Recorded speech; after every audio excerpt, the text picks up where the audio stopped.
the birth of time and the expansion of space. Before there were stars to shine or planets to orbit, there was a moment so brief and so overwhelming that our language struggles to contain it. This moment, often referred to as the birth of the universe, was not an explosion into space, but rather the sudden emergence of space itself. In a fraction of a second, the cosmos transitioned from a state of unimaginable density and heat into a swelling expanse that has been growing ever since. What emerged was not simply matter and energy, it was time itself, flowing for the first time, carrying every future moment within its current. The laws that govern our reality today were forged in that primal instant. Physicists describe this beginning through the framework of the Big Bang. Though the name itself can be misleading, it was not a bang in the conventional sense. It was a transformation from a state of no spatial dimensions and no temporal direction into a four-dimensional arena. 3 of space and 1 of time. In those first infinitesimal moments, the universe underwent what cosmologists call inflation, an extraordinarily rapid expansion where distances between points in space grew faster than light could travel. This was not a violation of Einstein's principles, for it was not matter moving through space, it was the fabric of space itself stretching. In the earliest breath of the cosmos, temperatures soared to levels beyond what any furnace or star could produce. Under such conditions, particles as we understand them today could not exist. Instead, there was a seething quantum field, a turbulent ocean of energy in which fleeting virtual particles emerged and vanished in constant chaotic rhythm. As expansion progressed and temperatures dropped, the first fundamental particles, quarks, electrons, neutrinos, solidified out of that energy field, each governed by the freshly minted rules of physics. This birth of time marked the beginning of cause and effect. Before this, before itself is meaningless, for time is not something that exists outside the universe, it is part of the universe. Asking what came before the Big Bang is like asking what is north of the North Pole. It is a question that assumes a framework which did not yet exist. Time, once begun, became the silent stage upon which all cosmic events would unfold. The ticking of its invisible clock defined sequences.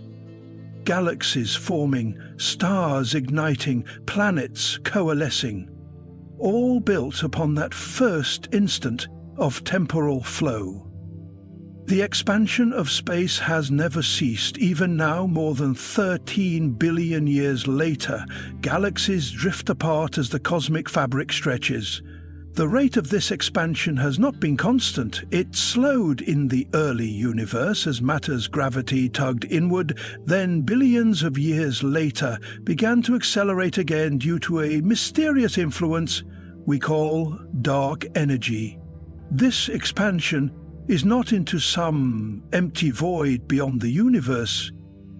It is the universe itself growing, carrying every atom, every star, and every moment with it. The birth of time and the expansion of space are inseparable in the story of existence. Together they form the foundation of the cosmic architecture. Without them, there would be no frame for matter to inhabit, no progression of events, no unfolding story to tell. They are the canvas and the clock, the silent partners to every motion and every thought that has ever existed. And as we move deeper into this journey, the question naturally arises: if space and time emerged together, what is their true nature? How can something intangible be stretched, curved, and shaped? To answer that, we must step into the realm where Einstein forever altered our understanding, into the idea that space and time are not separate entities at all, but one unified fabric. Space-time, due to the barren frost plains of Europa to the sunlit methane lakes of Titan, the hunt for life demands more than a search for water or organics. It demands an understanding of thermal gradients, the invisible temperatures, geology, and biology of alien worlds. A thermal gradient is not merely a line from hot to cold. It is a field of possibility, a delicate interplay between energy and matter that decides whether life might merely survive or truly thrive. On Earth, life clings to these gradients like ivy to a wall. In the abyssal darkness of hydrothermal vents, microbial colonies live on the razor's edge between searing vent fluid and frigid deep-sea currents. At the icy fringes of polar seas, single-celled organisms exploit the narrow band between freezing brine and slightly warmer water, eking out existence in conditions that would seem impossible to a surface-bound creature. Such examples prove a profound truth. Life is not simply a passenger in its environment. It is a strategist, positioning itself exactly where thermal conditions unlock the chemistry it needs. Beyond Earth, the implications are immense. Mars, though cold and arid today, once boasted river valleys, lake beds, and perhaps even shallow seas where thermal gradients existed between sunlit surfaces and subterranean aquifers. These gradients could have powered microbial metabolisms for eons before the planet's magnetic field faded and its atmosphere thinned. Even now, some planetary scientists suspect that briny pockets beneath the Martian regolith might host active gradients, small but sufficient for hardy extremophiles. Europa presents an even more tantalizing stage. Beneath its fractured ice shell lies an ocean deeper than all of Earth's combined, kept liquid not by sunlight, but by the kneading gravitational pull of Jupiter. That pull generates heat through tidal flexing, which in turn may create vents and plumes on the ocean floor, a recipe for thermal gradients, every bit as rich as those in Earth's hydrothermal ecosystems. If life lurks there, it likely follows the same rules, positioning itself precisely where energy meets nutrient flow, in the temperature zones where chemical reactions become possible. Thermal gradients do more than dictate habitability, they also guide exploration. Robotic missions must be designed to detect the smallest temperature changes, mapping zones where biology might exploit the available energy.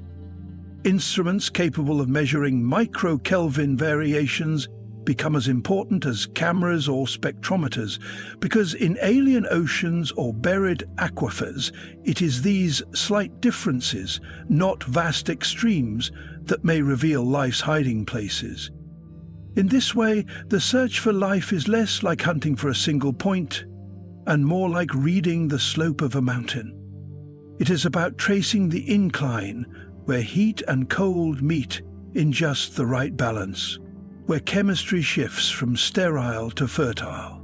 And when we finally stand at the edge of such a gradient on another world, whether it is a geyser vent on Enceladus or a sunlit crater rim on Mars, we will not just be looking at a patch of alien terrain. We will be gazing into the very engine that may have powered the first spark of life there. The universe, vast and cold, is not uniform in its hostility. It is a patchwork quilt of extremes, stitched together by the narrow seams where life might gain a foothold. Thermal gradients are those seams, slender yet enduring, fragile yet powerful enough to alter the destiny of an entire planet. And so our journey to find life beyond Earth is not only a voyage across distance, but across temperature itself, chasing the subtle warmth in the cosmic cold, where existence may quietly bloom. The concept of thermal gradients and their relevance to habitability. Thermal gradients, the gradual change in temperature from one location to another, are more than just a feature of planetary physics. They are one of the silent architects of environmental diversity and, potentially, of life itself. In the vast landscapes of our own planet, these gradients are everywhere, from the steep temperature shifts around hydrothermal vents to the gradual cooling of the ocean as one dives into its depths, and from the sun-baked deserts that radiate heat into the night sky to the frigid polar ice caps. These differences in heat are not mere curiosities. They are engines of chemistry, circulation, and energy exchange. For life, temperature is not simply about warmth or coldness. It is about how heat influences molecular motion, reaction rates, and the stability of organic structures. In environments where thermal gradients are steep, boundaries are formed, interfaces where conditions change rapidly over a short distance. At these boundaries, unique chemical processes often emerge. For example, along the walls of a deep-sea vent, superheated, mineral-rich water meets near-freezing ocean current. The result is a zone brimming with reactive chemistry, where life exploits these stark differences to harvest energy. This principle is not confined to Earth. Across the solar system and beyond, scientists suspect that such gradients could mark the dividing lines between sterile and life-bearing environments. On Europa, the icy crust insulates a subsurface ocean from the frigid vacuum of space, while geothermal activity from the Moon's interior injects warmth into its depths. This creates a layered thermal profile, cold above, warm below, that could encourage nutrient cycling and localized ecosystems. Similarly, on Saturn's moon Enceladus, the dramatic difference between the freezing surface and the heated ocean floor may mirror the kind of environment in which Earth's earliest life once thrived. Thermal gradients also shape atmospheric processes. On planets like Mars, daytime heating and nighttime cooling create circulations that redistribute dust, moisture, and even trace gases that might indicate biological activity. On exoplanets, orbiting distant stars, gradients between day and night sides, especially for tidally locked worlds, could determine whether liquid water can exist at the boundary zones known as terminator regions. These twilight bands might harbor climates mild enough for habitability, despite the extreme conditions on either side. From a biochemical perspective, temperature controls not just the pace of reactions, but the very menu of chemistry available. Some reactions that build complex organic molecules only occur within specific thermal ranges, while others break down in excessive heat or freeze into inactivity in the cold. This is why the search for extraterrestrial life is so tightly linked to the mapping of thermal environments. Where there are gradients, there is the possibility of chemical disequilibrium, and disequilibrium is the playground of life. What makes thermal gradients so compelling is their dual role as both a challenge and an opportunity. Too steep a gradient can destroy fragile molecules, while too shallow a gradient may lack the energy flow to drive complexity. In this delicate balance lies the heart of planetary habitability studies, and it is why researchers meticulously model the temperature profiles of alien worlds. By tracing the invisible slopes of heat from surface to depth, from equator to pole, or from day to night, we draw a map of where in the cosmos conditions might tip in favor of biology. In the grand theater of the universe, time is not the fixed, unyielding ruler we often imagine. Instead, it bends, stretches, and contracts, molded by the invisible hands of gravity and motion. This strange truth lies at the heart of one of modern physics' most fascinating revelations: time dilation, the phenomenon that shows us that even something as fundamental as a second is not the same everywhere in the cosmos. The idea first emerged from Albert Einstein's theory of relativity in the early 20th century, a theory that forever shattered the Newtonian view of time as a universal constant.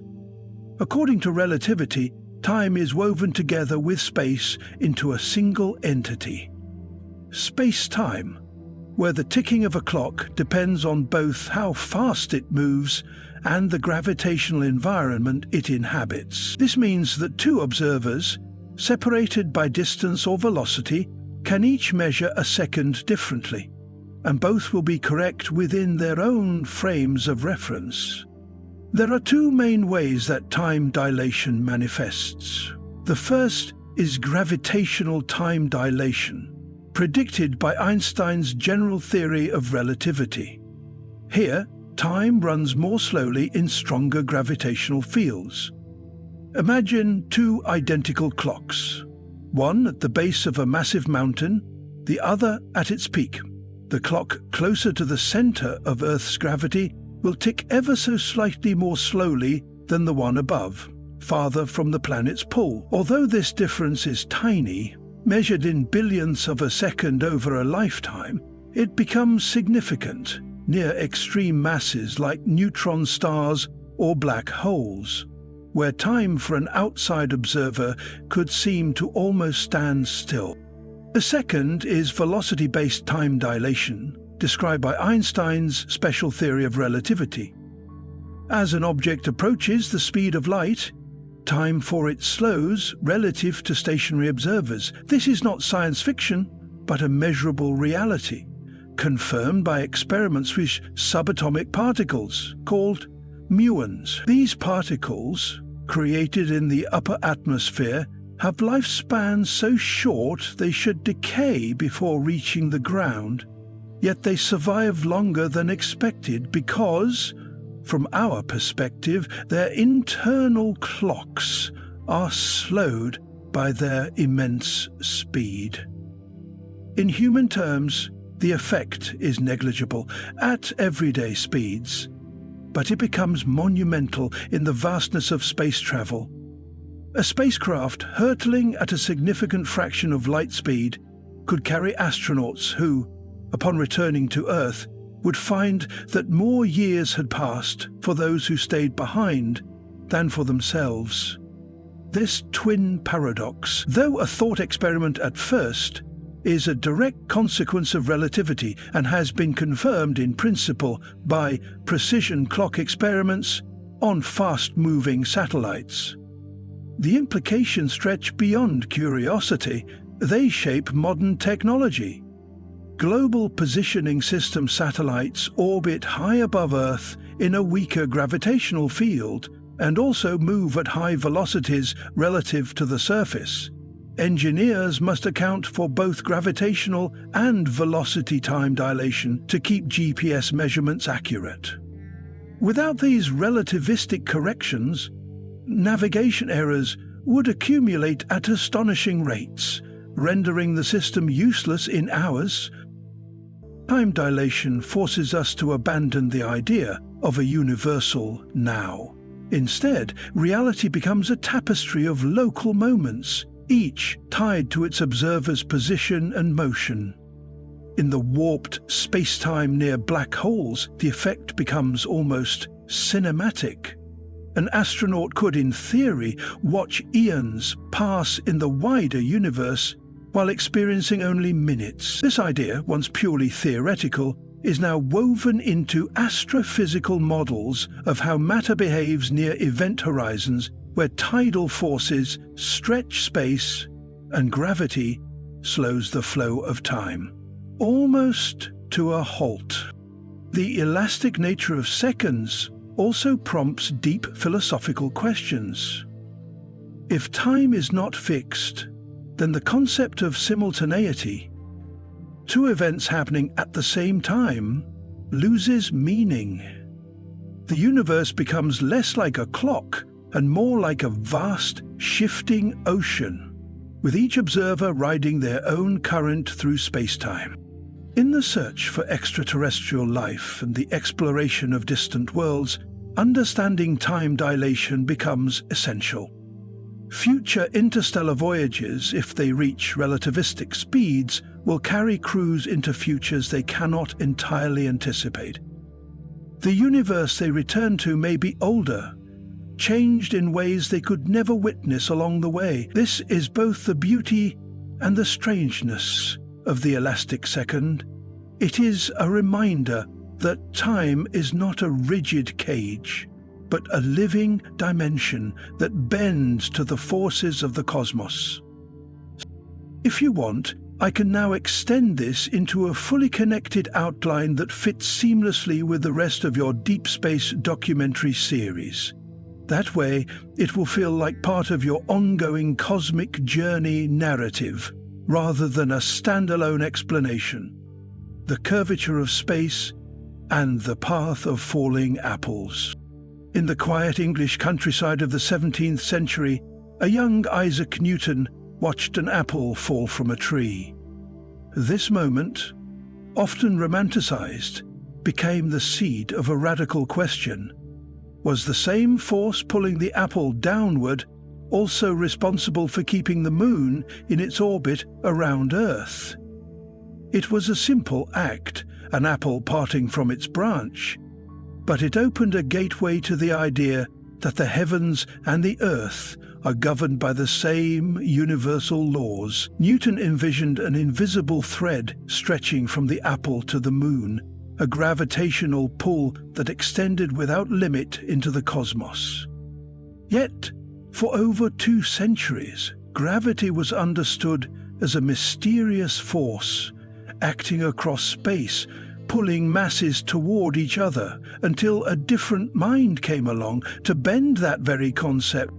Albert Einstein, in the early 20th century, dared to discard the picture of gravity as an invisible tug. In its place, he proposed a universe in which space and time were not fixed backdrops, but malleable, stretchable, and bendable fabrics. A single continuum called space-time. Gravity, in Einstein's view, was not a force at all, but the result of this fabric's curvature. The apple did not fall because Earth reached out to pull it. It fell because Earth's mass created a dimple in space-time, and the apple was simply following the curved path laid before it. Likewise, the moon was not held in place by an unseen tether, but was endlessly falling around Earth, trapped in the gentle warp of space-time geometry. The idea of curved space was radical. Imagine placing a heavy ball on a taut rubber sheet. The ball creates a dip, and any smaller object placed nearby rolls toward it, not because the ball pulls it, but because the surface itself guides its motion. This analogy, while imperfect, allowed the public to picture Einstein's general theory of relativity.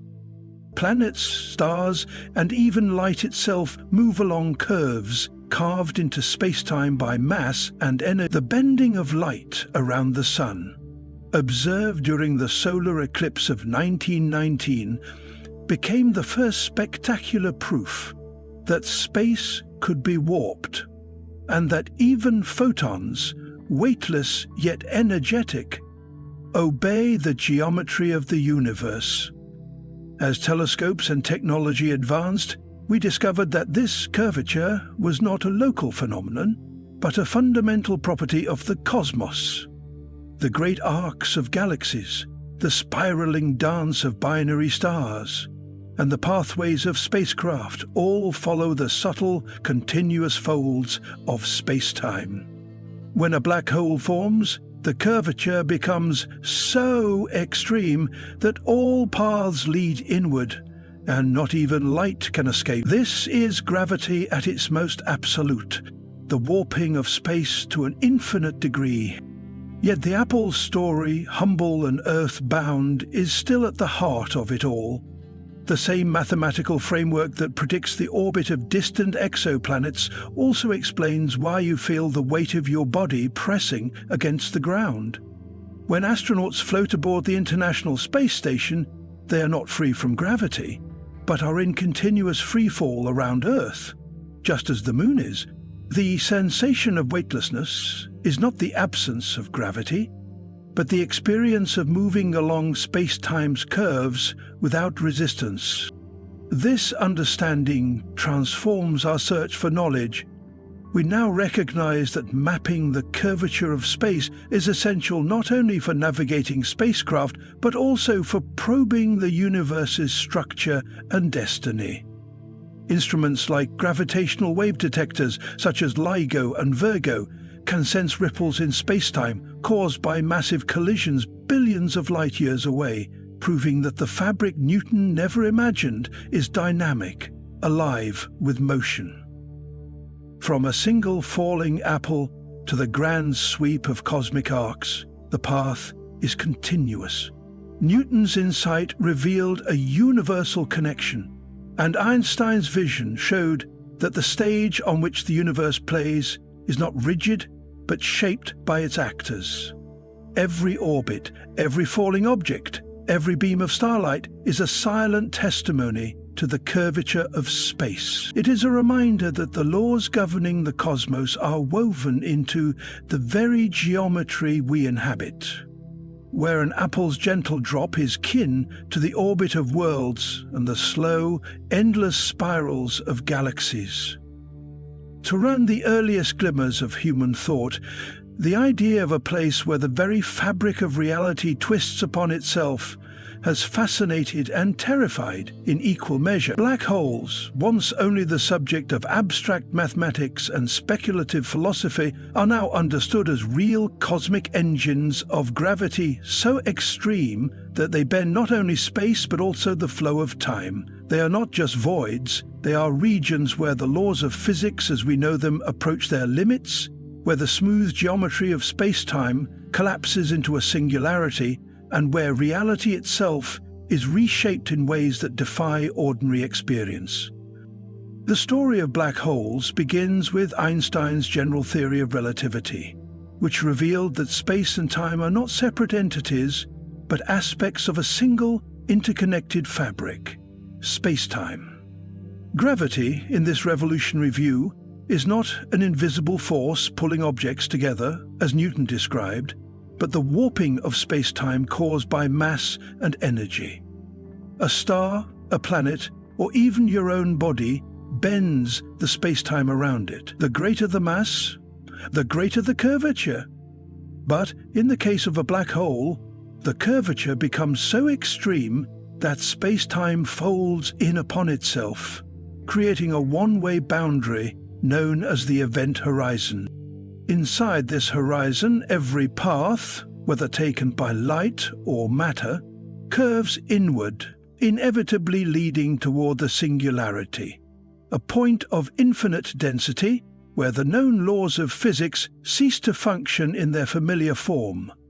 From the outside, a black hole appears as a perfectly black sphere, yet it is more than an empty void. It is a gravitational well so deep that time itself flows differently near it. To a distant observer, a clock falling toward the event horizon appears to slow down, its ticks stretching longer and longer until they seem to freeze in place at the edge. But for the falling object itself, time feels normal. It is the outside universe that appears to accelerate toward an unimaginable future. This time distortion is not a trick of perception but a real consequence of space-time geometry. Near a black hole, the very definition of now becomes uncertain. Two observers in different gravitational environments will disagree about the sequence and duration of events. A second measured near the event horizon is not the same as a second far from it.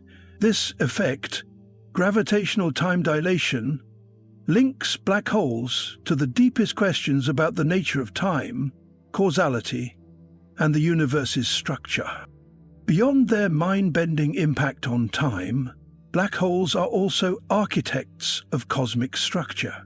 The supermassive black holes at the centers of galaxies influence the motion of billions of stars, shaping the very architecture of galactic systems.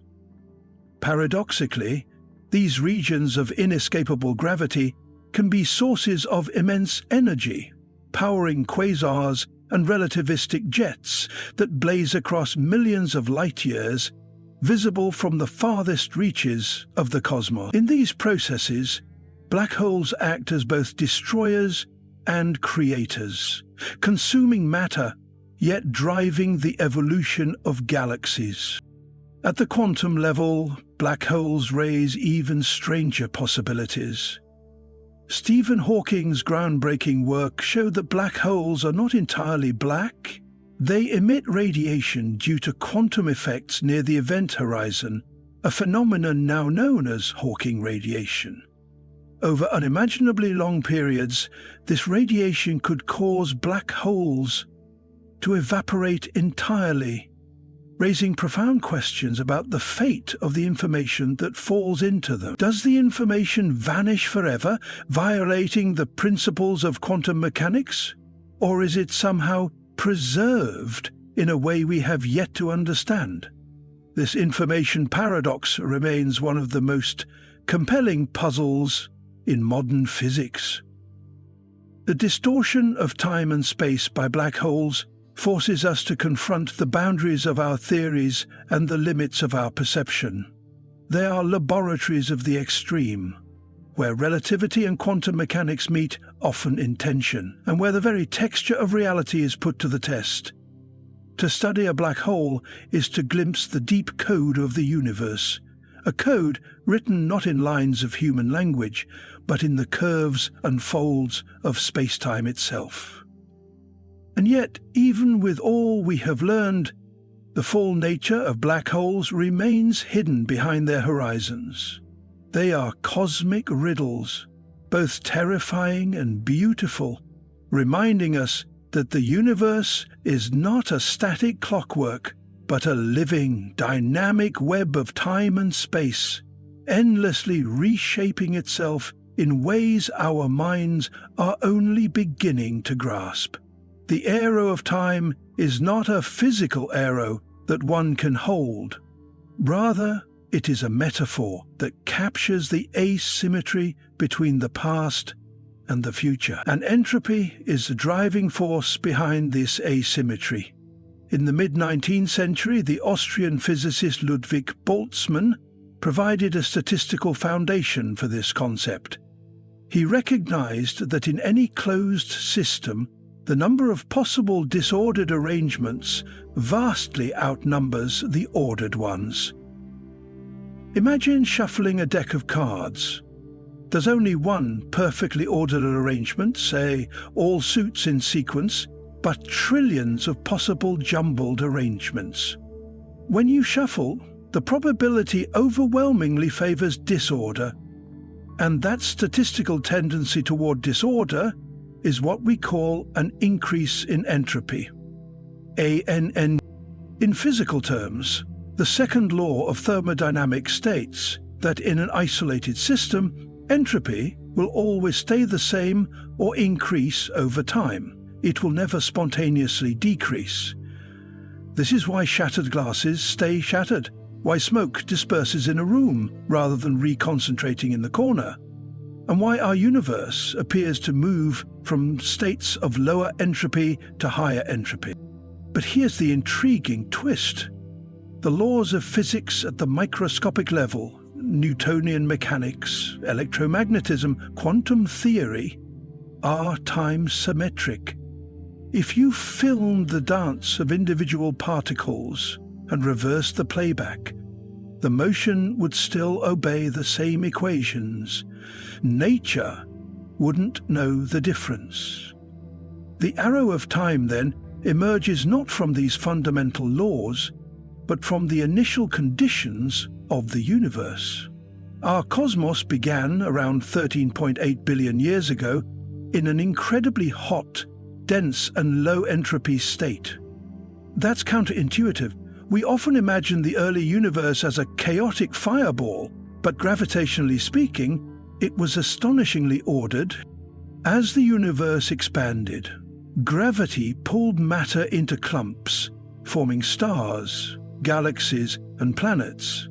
At the same time, energy spread out, matter interacted, and entropy steadily increased. It is this growth of entropy, rooted in the improbable starting point of the cosmos, that defines the arrow of time we experience. Consider life itself. Every moment, our bodies burn fuel, convert it into usable energy, and expel waste heat into our environment. We are entropy machines, turning ordered chemical energy into less organized forms. Even our memories are shaped by entropy. We remember the past, but not the future, because in the past, the universe's configuration was more ordered, giving us a clear trail of causes leading to our present state. This also connects to the irreversible processes we witness in the grander scales. Stars burn their fuel, slowly increasing entropy until they die. Black holes swallow matter and radiate energy via Hawking radiation, converting the complexity of collapsed matter into a simpler bath of particles. Galaxies collide and merge, redistributing their stars into new arrangements. The cosmos is on a one-way path toward thermal equilibrium, where all energy is evenly spread and no further work can be done, a state known as heat death. Philosophically, the arrow of time forces us to confront deep questions. If the fundamental laws don't favor a direction, is time's flow merely a product of our universe's birth conditions? Could there exist other universes with no arrow of time at all, where past and future are indistinguishable? And if entropy is tied to our very perception of reality, does that mean that the passage of time itself is, in some sense, an illusion? While we may never see a broken glass leap back together, understanding entropy reveals that this irreversible journey is not just a human experience. It is written into the evolution of the cosmos itself. The arrow of time is the silent hand that shapes history, memory, decay, and transformation, carrying us from the ordered dawn of creation into the vast, entropic future. And so, every second we live is part of this universal story, a single step in an irreversible march that began with the birth of the universe and will continue until the last flicker of usable energy fades into the eternal stillness. In the heart of the universe's most extreme places, there exists a boundary where human understanding falters, where mathematics stumbles into infinities, and where the known laws of physics cease to operate. These are the space-time singularities, enigmatic points in the cosmos where density becomes infinite. Curvature of space is without limit, and time itself is stripped of meaning. They are not simply exotic features of the universe. They are the ultimate challenge to our deepest theories of reality. To understand what a singularity truly is, one must first appreciate the concept of space-time. Albert Einstein's theory of general relativity revealed that space and time are not rigid, immutable backdrops for the events of the cosmos. They are woven together into a flexible, dynamic fabric that bends, warps, and stretches under the influence of mass and energy. A massive star curves the space-time around it, guiding planets into orbits. The sun bends the path of starlight.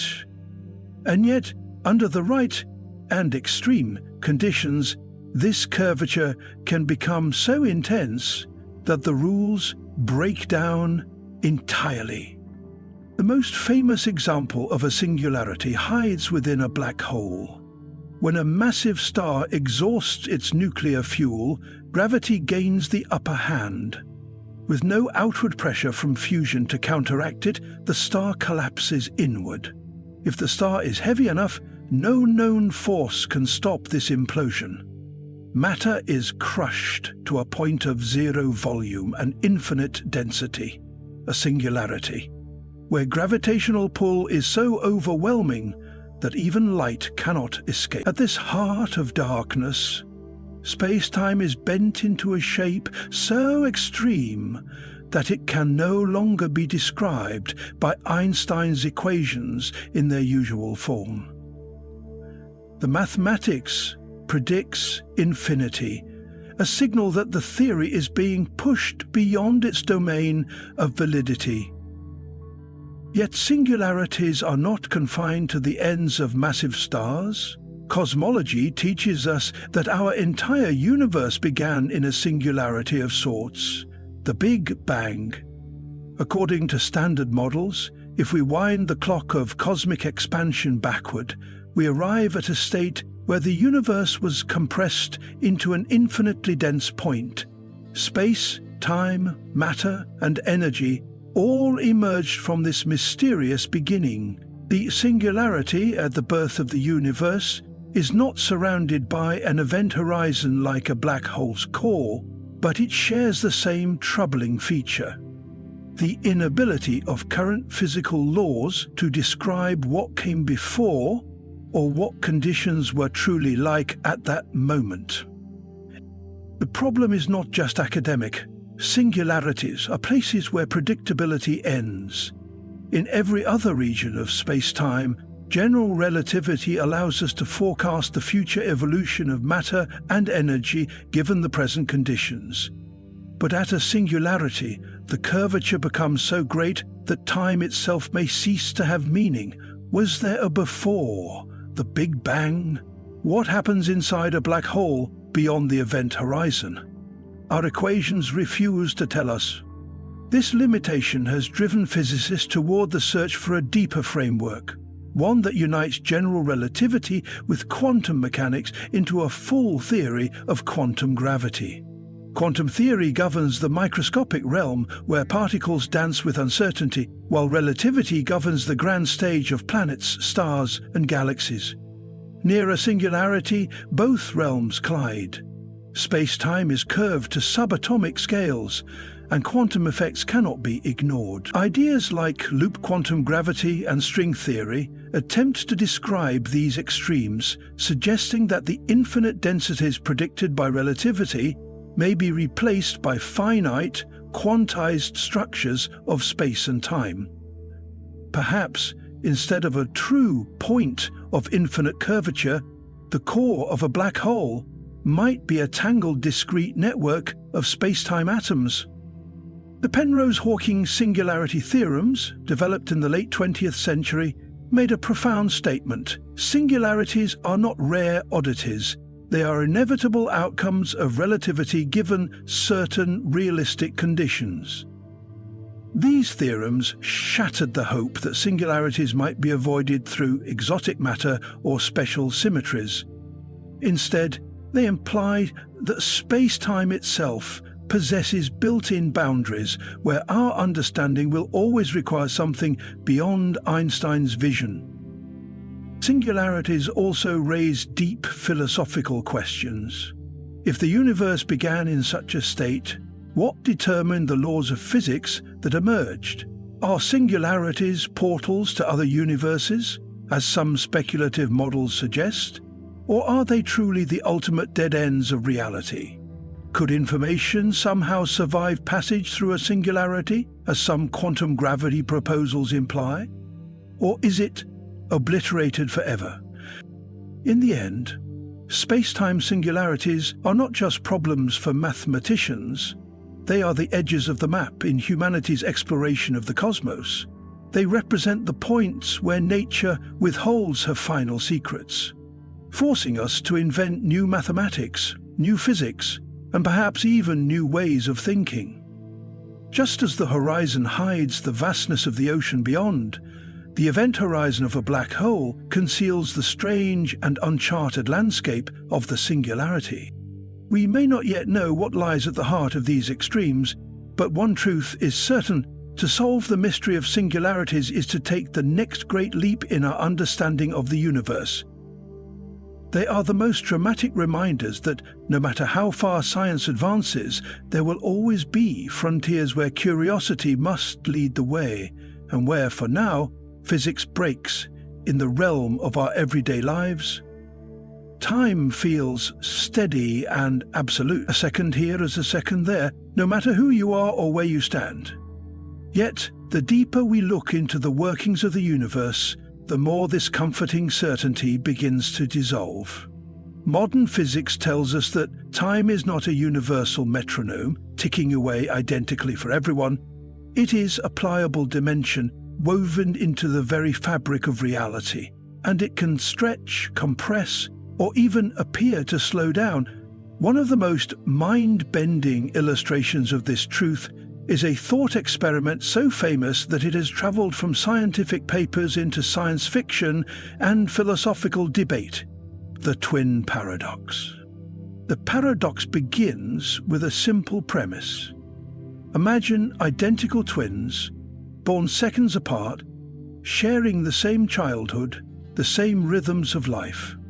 One twin, let's call her Anna, remains on Earth.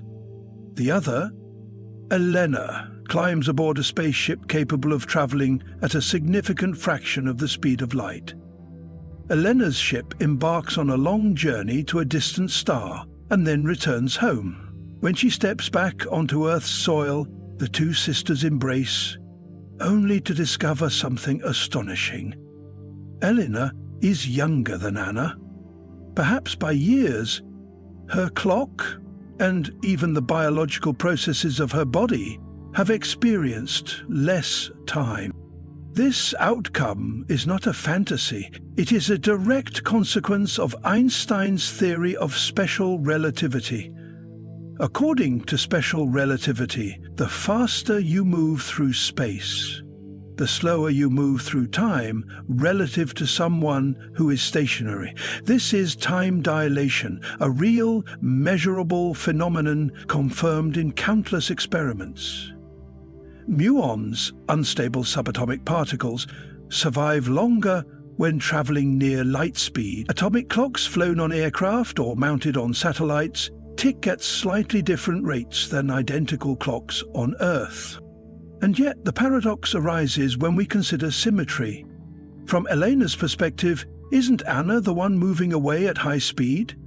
If motion is relative, shouldn't Anna be the younger one when they reunite? The resolution lies in the fact that their experiences are not truly symmetrical. Elena's journey involves acceleration and deceleration, turning the ship around to return home, while Anna remains in one continuous frame of reference on Earth. Acceleration changes the geometry of space-time for the traveler, breaking the symmetry and allowing special relativity to produce its startling result. The twin paradox also reminds us that clocks, whether mechanical, atomic, or biological, are not just human-made devices, but manifestations of the flow of time itself. In high-speed travel, all processes slow down in unison: the beating of a heart, the decay of atoms, the firing of neurons in the brain. For Elena, life aboard the ship feels perfectly normal. Seconds pass, hours pass, days pass, just as they always do. It is only when the twins are reunited and compare experiences that the vast gulf of accumulated difference becomes apparent. In the modern era, this is more than a theoretical curiosity. The Global Positioning System, GPS, must account for time dilation. Satellites orbiting Earth move fast enough and exist far enough from Earth's gravity that both special and general relativity affect their onboard clocks. Without precise relativistic corrections, GPS positions would drift by kilometers within a single day. But the twin paradox also brushes against deeper, more philosophical questions. If time itself is mutable, if it flows differently depending on motion and gravity, what does that mean for our understanding of now? Is the present truly universal, or does each observer carry their own private version of reality's clock? Einstein himself once remarked that the distinction between past, present, and future is a stubbornly persistent illusion. And so, the twin paradox stands as more than a puzzle. It is a window into a cosmos where time is not the master, but the dance partner of space, movement, and gravity. The story of Anna and Elena is not about defying the laws of physics, but about embracing them, seeing time not as rigid ruler, but as a stretchable thread in the fabric of space-time. In that realization lies one of the most humbling truths of modern science. The ticking of the clock is as much a journey as the path you travel. Gravitational time dilation near massive objects. Imagine standing at the foot of an enormous mountain, its sheer presence dominating the horizon. Now, stretch that idea beyond all earthly scales. Picture a star dense enough to pack the mass of our sun into the size of a city, or even a black hole whose gravitational field bends the very fabric of reality. In such environments, time itself does not flow as it does for you and me here on Earth. This phenomenon, known as gravitational time dilation, is one of the most fascinating predictions of Einstein's general theory of relativity. And it reveals that time is not a universal constant, but a flexible dimension, stretching and compressing depending on the strength of gravity. The concept begins with Einstein's radical insight. Gravity is not merely a force pulling objects together, as Isaac Newton described. Instead, it is the curvature of space-time caused by mass and energy. The more massive an object, the deeper the well it carves into the space-time fabric. Just as a marble rolling near the edge of a funnel slows as it climbs out. Light and even time itself are affected when they pass through these gravitational depressions. Near a massive object, clocks tick more slowly compared to those farther away. This is not a philosophical abstraction. It has been measured with extraordinary precision. In 1971, the Hafele-Keating experiment flew atomic clocks around the world on commercial airliners. They found that the clocks aboard the planes disagreed with identical clocks on the ground, both because of their motion, special relativity. Later, scientists conducted experiments using satellites and the ultra-precise Global Positioning System, GPS. Without correcting for gravitational time dilation, GPS signals would drift by about 38 microseconds per day, enough to throw off positions by kilometers within 24 hours. The deeper you descend into a gravitational well, the slower time runs relative to a distant observer. This effect becomes extreme near compact astrophysical objects. Around neutron stars, where gravity is billions of times stronger than Earth's, the time dilation is significant, but still survivable in principle. Near the event horizon of a black hole, however, the distortion is so intense that, from the perspective of an outside observer, time for someone falling in would appear to almost freeze. To the falling traveler, however, their own clock ticks normally. They simply notice that the rest of the universe seems to accelerate into the future. This strange warping of time even has real implications for how we think about the universe's history and future. In regions of extreme gravity, processes like decay, motion, and even thought occur more slowly relative to distant cosmic locations. The interplay between gravitational time dilation and cosmic expansion means that events near supermassive black holes may remain hidden to us for eons, perhaps forever. In a way, gravitational time dilation forces us to abandon the idea of one absolute, universal now. Time becomes personal, linked to position and gravitational influence.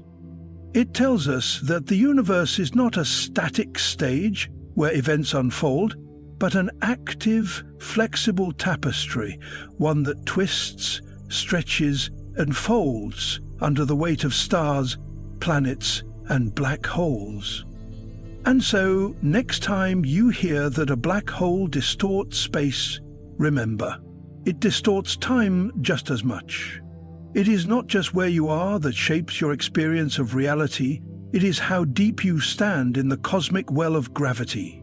In the great theatre of the cosmos, where galaxies spin like vast celestial pinwheels and black holes loom like silent cosmic predators, there exists a number, unchanging, eternal, and absolute, that underpins the structure of reality itself. That number is the speed of light, 299,792,458 meters per second in the vacuum of space. Not merely a figure buried in the pages of physics textbooks, it is the ultimate speed limit of the universe, woven into the very geometry of space-time. To go faster is not just difficult, it is impossible, at least according to everything we know about the laws of nature. This cosmic limit was not always obvious.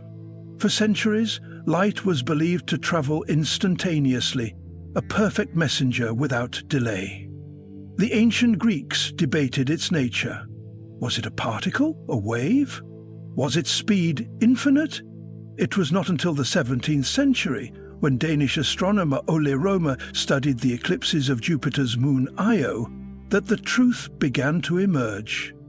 He discovered that light took time to cross the vast gulf between Jupiter and Earth, and thus it had a measurable speed. This was the first crack in the illusion of instantaneous vision. Centuries later, Albert Einstein would elevate this constant speed from a mere property of light to the bedrock principle of his theory of relativity. In Einstein's universe, the speed of light is not just a limit for photons, it is the limit for everything. No matter how much energy you pour into an object with mass, you can never accelerate it to or beyond the speed of light. Instead, as you approach it, your energy goes not into making you faster, but into distorting time and space around you. Time slows for you, distances warp, and the very fabric of reality bends to enforce this law. But why? The answer lies deep in the relationship between space and time themselves. In relativity, they are not separate arenas, but a single continuum. Space-time, and the speed of light, is the conversion factor that binds them together. It is the slope of the universe's ultimate ruler, the maximum rate at which cause can lead to effect. If information, matter, or energy could travel faster than light, causality would unravel. Events could happen before their causes, and the logical order of the cosmos would dissolve. This limitation shapes everything we see. It is the reason the sun's light takes 8 minutes to reach us, the reason we see distant galaxies as they were billions of years ago, and the reason there is a cosmic event horizon beyond which we can never know what lies. The speed of light is not merely a restriction, it is also a window into the past, a built-in time machine that lets us look back across cosmic history. The past says, "I think the window looks back across cosmic history." Yet the speed of light is not always the speed at which light appears to travel. Through glass, water, or plasma, photons slow down as they interact with matter, but this is only an illusion. Their true limit in a vacuum remains untouched. Even in the strangest corners of physics, quantum entanglement, wormhole theories, or hypothetical tachyons, Nothing has been shown to transmit usable information faster than this constant. Still, humanity dreams of breaking this cosmic speed barrier. Concepts like warp drives and wormholes emerge not from defiance of Einstein's limit, but from attempts to bend the very fabric of space-time so that the limit no longer applies in the usual way. A warp drive, for example, would not move a ship faster than light through space. It would move space itself, carrying the ship along like a surfer riding a wave. These ideas remain speculative, but they show that even in obeying the limit, our imagination has found ways to dance around it. The speed of light is in the end the great enforcer of cosmic order. It is the heartbeat of the universe's design, the pace at which reality can change, the thread that ties space and time into a coherent whole. Without it, the laws of physics would fracture, the symmetry of nature would collapse, and the universe would lose its structure. To journey toward this limit is to brush against the edge of what is possible. And though we may never surpass it, we live in a cosmos where the chase itself has shaped civilizations, inspired exploration, and revealed the deepest truths of existence. The speed of light is not just a number. It is the whisper of the universe, telling us that even infinity has its boundaries. In the grand tapestry of the cosmos, distance is one of nature's most stubborn barriers. Stars shimmer in the night sky. Galaxies swirl in the far reaches of space, and yet most are so far away that even light, the fastest thing in the universe, would take millions or billions of years to reach them. For as long as humans have looked upward, we have been bound by a single truth: space is vast, and our journey through it is slow. But what if there was a way to bend the rules? To take a shortcut, not across the surface of the universe, but through its very fabric. This is the tantalizing idea of the wormhole. A bridge between two distant points in space-time, folding the cosmos upon itself like a sheet of paper and piercing it with a tunnel. The concept traces back to Albert Einstein's theory of general relativity, which revealed that space and time are not rigid backdrops, but flexible, dynamic entities, shaped by matter and energy. In 1935, Einstein, along with his colleague Nathan Rosen, stumbled upon a mathematical solution that seemed to describe a bridge between two regions of space-time. Known as the Einstein-Rosen bridge, it was unlike anything science had ever imagined. Not a simple passage through space, but a deep warping of reality itself. In this model, the universe could be connected in ways that defied intuition, linking two separate locations, perhaps even two separate universes, through a single, mysterious conduit. To visualize it, imagine space as a flat sheet of paper. Normally, if you wanted to travel from point A to point B, you would have to trace along the paper's surface, covering every inch of the distance in between. But if you fold a paper so that point A and point B touch, and then pierce a hole straight through, you have created a shortcut, a wormhole. For an object traveling through it, the journey could take moments, while in normal space, the same trip might take centuries. Yet wormholes are not merely science fiction fantasies. Their possibility emerges naturally from the mathematics of relativity. But there is a problem, perhaps several. The Einstein-Rosen bridge, as originally described, would collapse instantly if anything tried to pass through it. The tunnel would pinch shut before a single photon could cross. To hold a wormhole open, it would require something exotic. Matter with negative energy density, often referred to as exotic matter. Unlike normal matter, which has positive mass and energy, exotic matter would act like an anti-gravity force, pushing space apart instead of pulling it together. Without it, the walls of the wormhole would slam shut under the crushing force of gravity. In the 1980s, physicist Kip Thorne and his colleagues explored whether wormholes could, in theory, be stable enough for travel. Their work showed that if exotic matter existed, and in the right quantities, a traversable wormhole might not be ruled out by the laws of physics. This sparked a wave of fascination, not just in the scientific community, but in popular culture, inspiring books, films, and endless speculation about interstellar travel, time machines, and connections to parallel universes. The implications are staggering. A wormhole could allow not only faster-than-sight travel between distant stars, but potentially travel between different points in time. Because wormholes connect regions of space-time, moving one end of the wormhole at relativistic speeds could cause time to flow differently at each mouth, creating a time difference between them.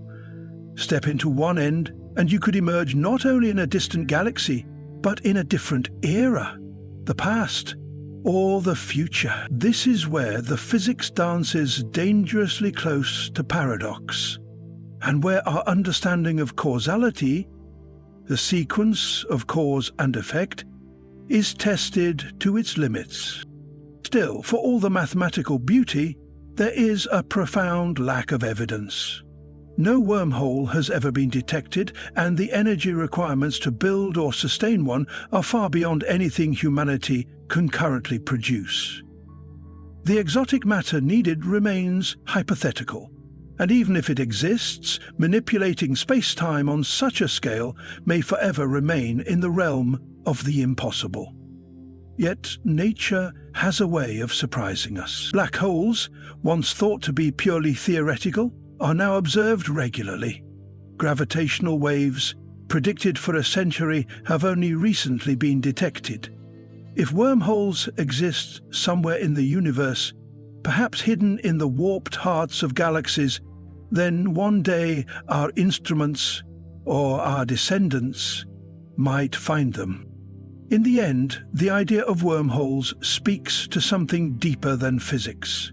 It touches on humanity's restless urge to explore, to connect distant worlds, to transcend the boundaries of space and time. Whether they turn out to be real or not, wormholes remind us that the universe is not a static prison of empty void and unyielding laws. It is a living, flexible, mysterious thing, and perhaps, somewhere out there, it holds doors waiting to be opened. Temporal illusions, why the past feels real. Time is a strange thing. We live within its flow as naturally as a fish swims in water, yet the deeper we look, the less it behaves like the steady, unchanging river we think it is. To our senses, the past is gone, a shadow that exists only in memory.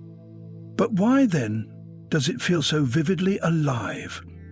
Why do moments long vanished sometimes feel closer than the present? This is the paradox of temporal illusion, the curious phenomenon where the mind treats the past as something tangible, almost as if it still exists somewhere, waiting for us to return.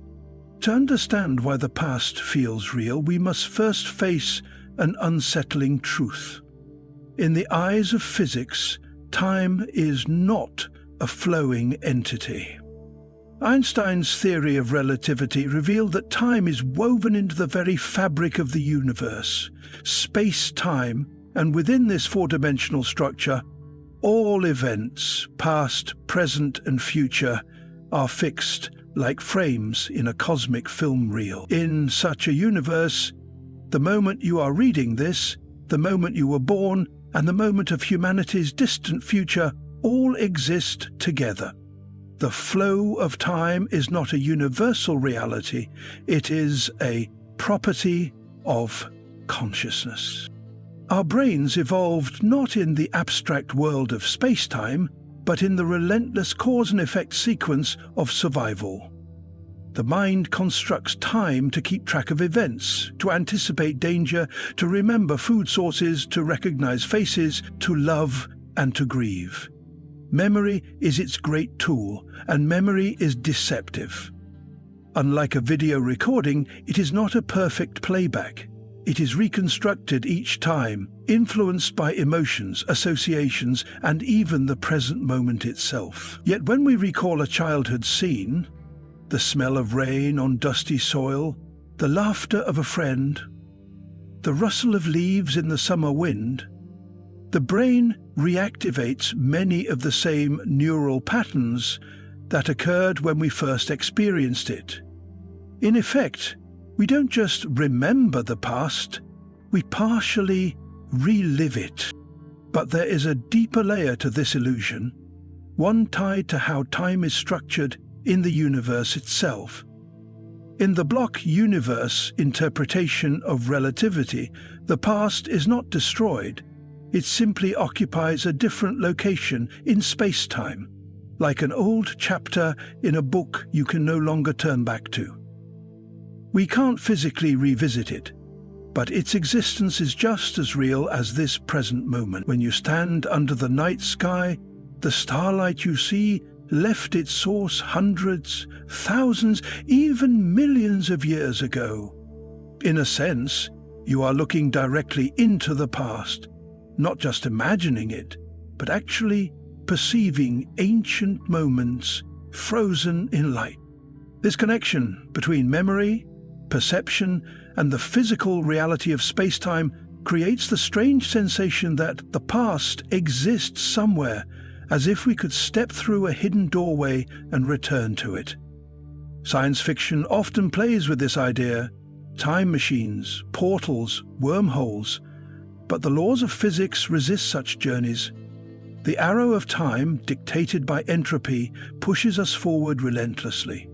The universe's tendency toward disorder ensures that the past remains ordered, stable, and unreachable, while the present dissolves into the growing sea of what has already happened. Yet emotionally, the past never fully lets go of us. Neurological studies show that recalling a memory can activate the same emotional circuits as the original event. This is why grief can feel fresh after decades, why joy from an old victory can still make us smile, and why heartbreak can return with the same sting as the first day it happened. The mind does not differentiate between then and now as sharply as physics does. In the theatre of our consciousness, the past can walk the same stage as the present. And so we are left with a truth both haunting and beautiful. The past feels real because, in a very real sense, it is. It lives in the architecture of space-time, in the patterns of light reaching our eyes from distant stars, and in the neural pathways of our minds. We cannot touch it, we cannot change it, but we can carry it. And in carrying it, we keep it alive. Perhaps that is the deepest temporal illusion of all, that what is gone can never return, when in fact it has never truly left. Time before the Big Bang, does it exist? The question of whether time existed before the Big Bang is one of the deepest and most perplexing puzzles in cosmology, blending physics, philosophy, and even metaphysics. To answer it, we must confront what the Big Bang actually was, not as a fiery explosion in empty space, but as the origin of the very fabric of space and time itself.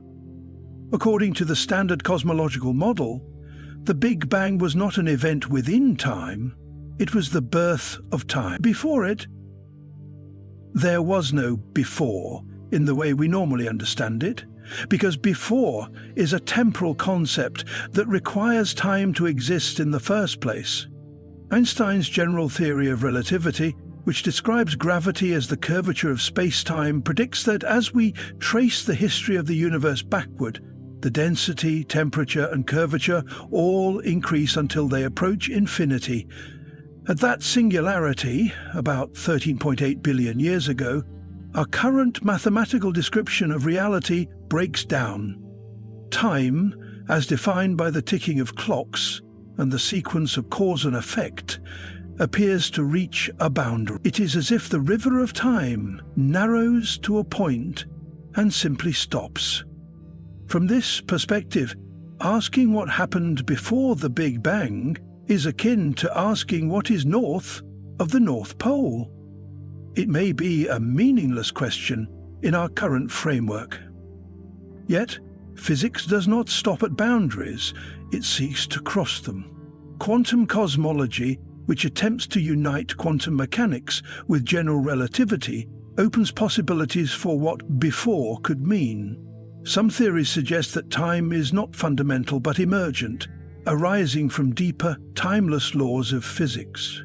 In such scenarios, the Big Bang may not have been the true beginning, but rather a transition, like ice melting into water. A change of state in a larger, eternal reality. One possibility is the cyclic universe model, in which the cosmos undergoes endless cycles of expansion and contraction, with each bang following a crunch. In this view, time stretches infinitely backward, and our Big Bang is just one chapter in an eternal book. Another is the quantum bounce, suggested by loop quantum gravity, in which the universe did not emerge from nothing but rebounded from a prior contracting state, avoiding the singularity entirely. There is also the multiverse hypothesis, where our Big Bang is one bubble among countless others forming in an eternal inflationary background, a vast and timeless sea spawning universes endlessly. Even more radical ideas come from Stephen Hawking's no boundary proposal, which imagines time near the Big Bang behaving like space. It has no edge, no before, but is finite in extent. In this model, the question, what happened before time, becomes unnecessary. Because time didn't begin in a singular moment, it smoothly emerged from a kind of timeless quantum realm. The difficulty in answering this question lies in our human perspective. We experience time as a flowing river, always moving from past to future. We intuitively imagine that every event has something before it. But the universe may not conform to this intuition. Time could be an artifact of the universe's expansion, a feature that simply did not exist in any meaningful sense before our cosmos took shape. And so, the existence or non-existence of time before the Big Bang is not only a scientific puzzle but also a philosophical one. If time began with the universe, then the Big Bang was the ultimate origin, the boundary beyond which before has no meaning. If time existed beforehand, then the Big Bang might have been just one moment in an infinite, possibly cyclical cosmic story. Until we have a full theory of quantum gravity, we are left with possibilities, not certainties. What is certain is that in exploring this question, we are forced to confront the limits of our understanding, and perhaps even the limits of what can be known. Whether time began 13.8 billion years ago or stretches eternally into the past, the mystery invites us to keep asking, keep imagining, and keep pushing the boundaries of physics toward the edges of reality itself. The clash of giants, general relativity versus quantum mechanics. General relativity, formulated by Albert Einstein in 1915, describes space and time not as separate entities, but as a unified four-dimensional space-time. It is a flexible, dynamic fabric that bends and curves in the presence of mass and energy. In Einstein's view, gravity is not a force in the traditional Newtonian sense, it is the result of space-time curvature.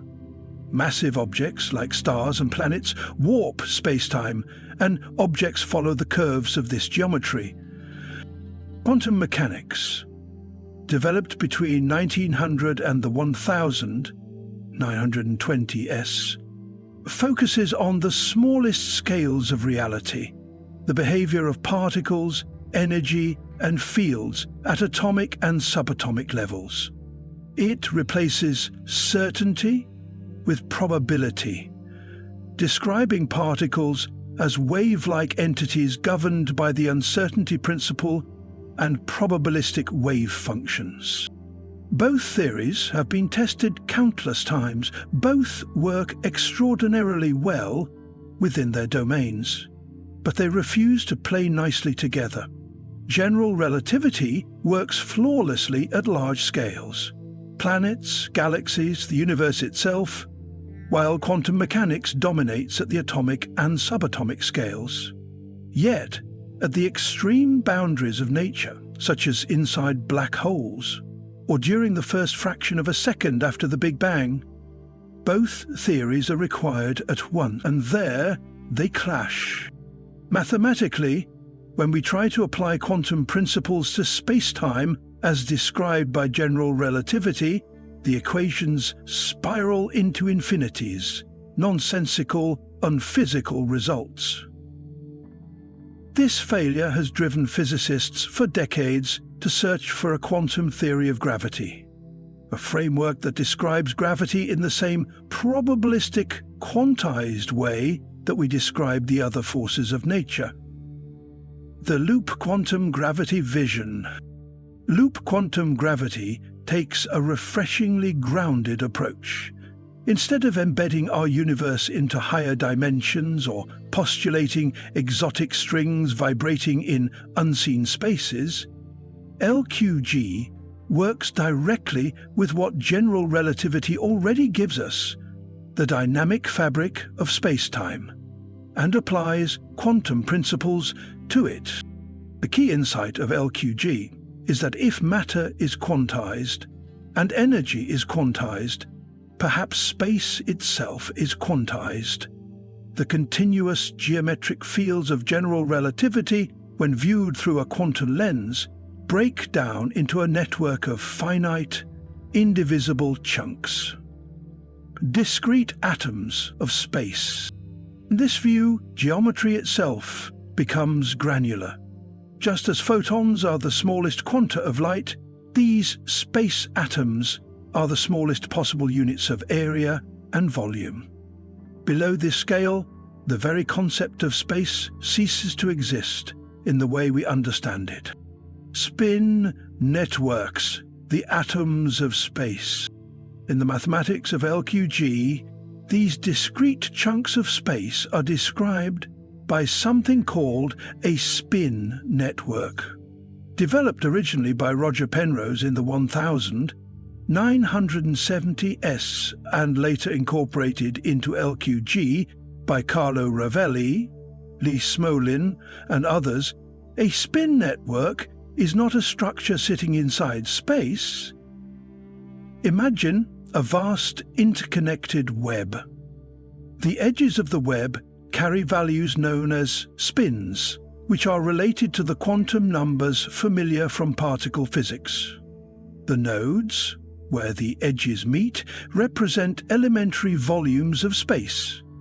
The edges themselves represent quantized areas, and their intersection patterns encode the curvature and connectivity of space. In other words, space is not a backdrop against which events happen. It emerges from the relationships and connections in this network. The web is constantly evolving, changing its shape and structure, giving rise to the dynamic geometry we experience as space-time. Tidal galaxies, twisted by gravity. In the vast cold architecture of the universe, galaxies are not the isolated islands we once believed them to be. They are wanderers in a sea of gravitational tides, drawn toward one another in slow, majestic dances that can last for billions of years.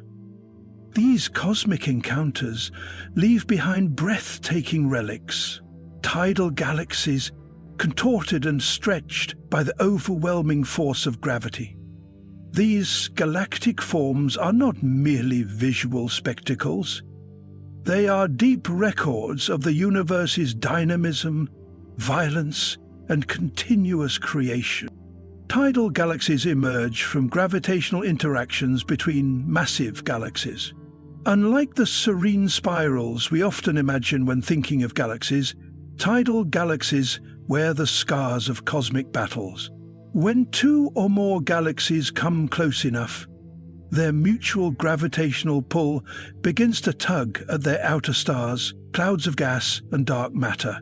These tugs do not happen instantly, but unfold over millions or even billions of years.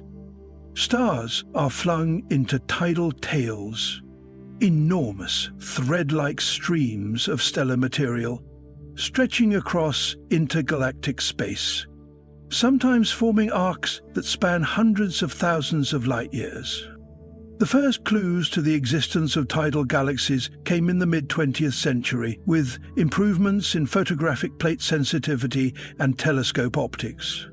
Astronomers began noticing peculiar galaxy shapes, twisted, stretched, and bent structures that defied classical spiral or elliptical categorization.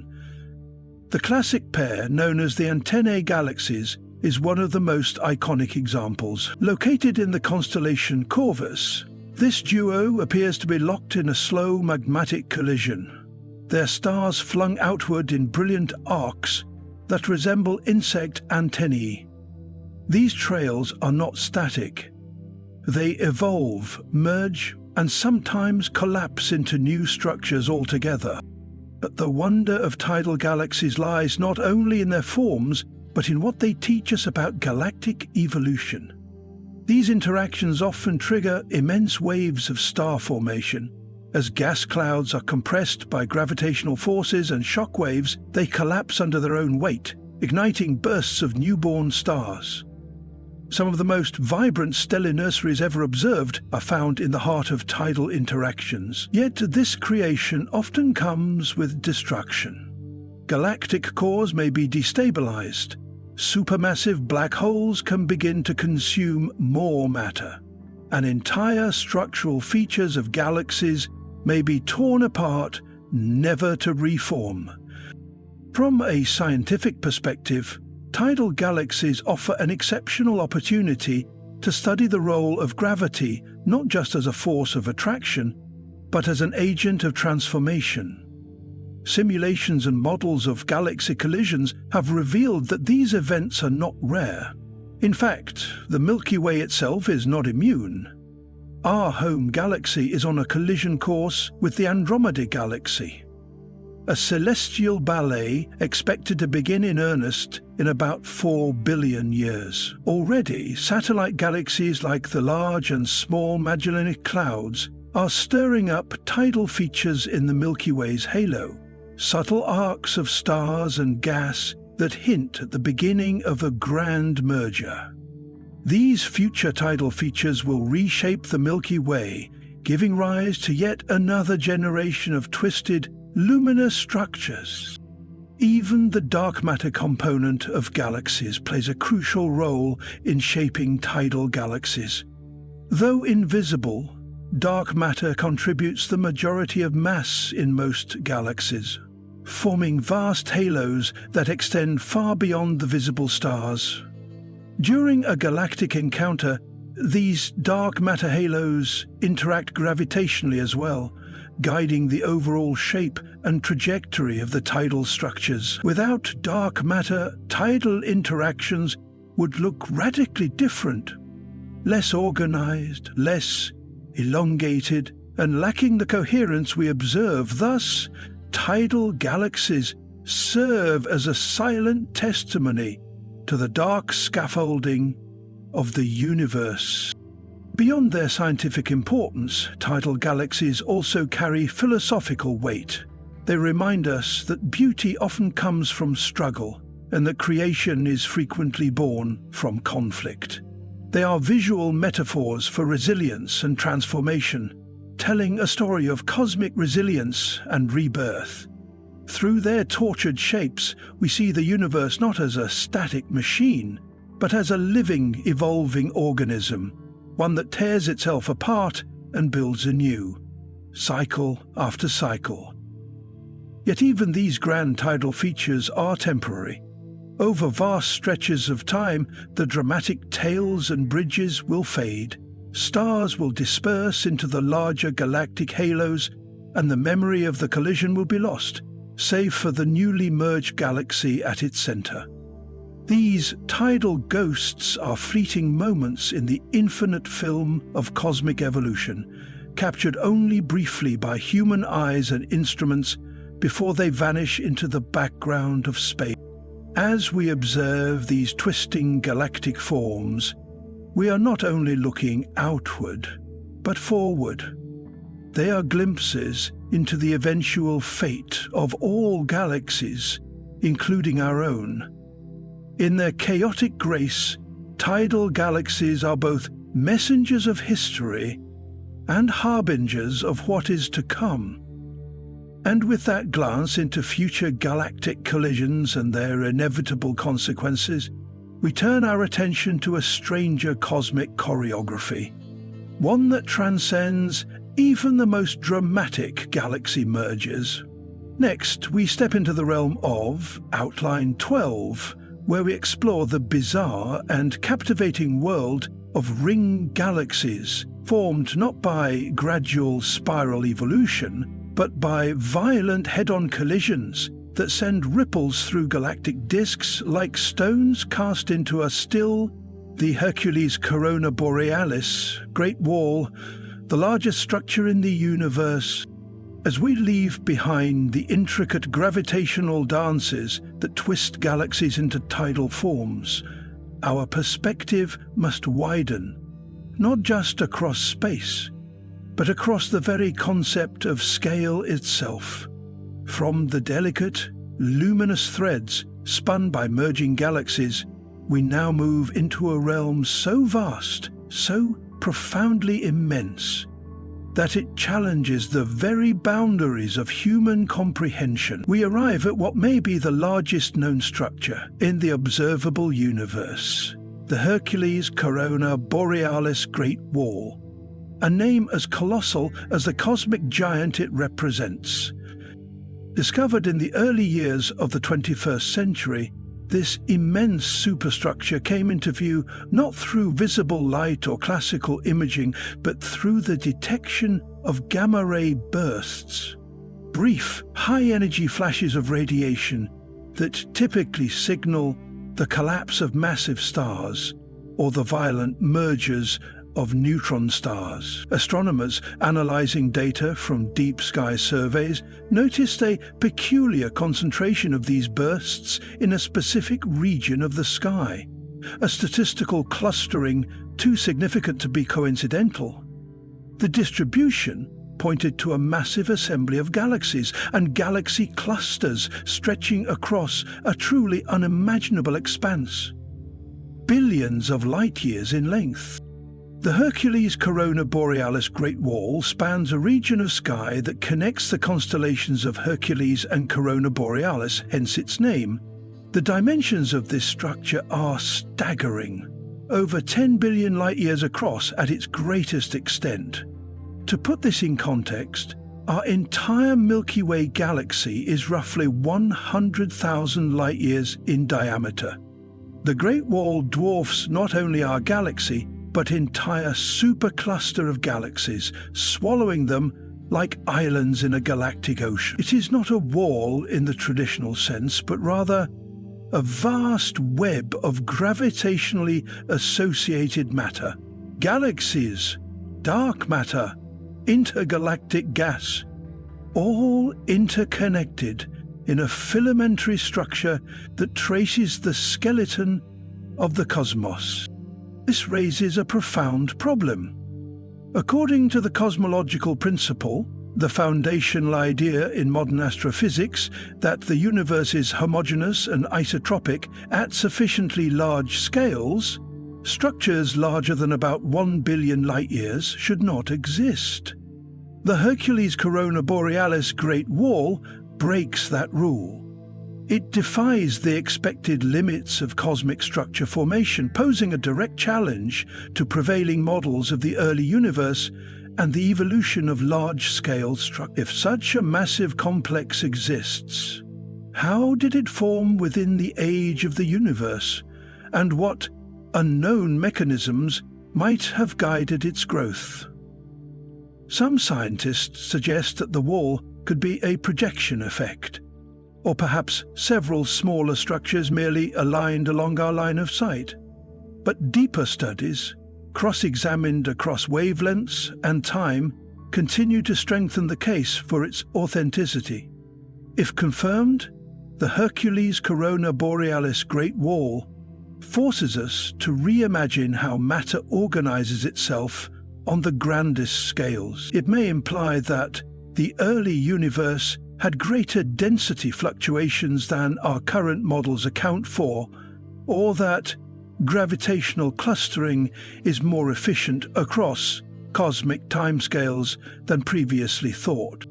This structure is part of a broader cosmic web, a vast interconnected lattice of filaments, voids, and nodes that define the very texture of the universe. Galaxies are not sprinkled evenly across space. Instead, they are found in thread-like formations, with vast empty regions in between. These threads converge in knots known as galaxy clusters, and the clusters themselves connect into larger assemblies called superclusters. The Great Wall may be the most extreme example of this arrangement, a kind of cosmic superhighway, where gravity has drawn together matter over distances that stagger the imagination. But the Great Wall is not just about scale. It also forces us to confront questions about the nature of the universe itself. If our cosmological assumptions are incorrect, what else might we be missing? Could there be even larger structures beyond our observational horizon? Or is the universe not as uniform as we once believed? The possibility that the cosmos harbors such immense, coherent formations adds fuel to discussions about anisotropies in the cosmic microwave background, alternative models of inflation, and even multiverse theories.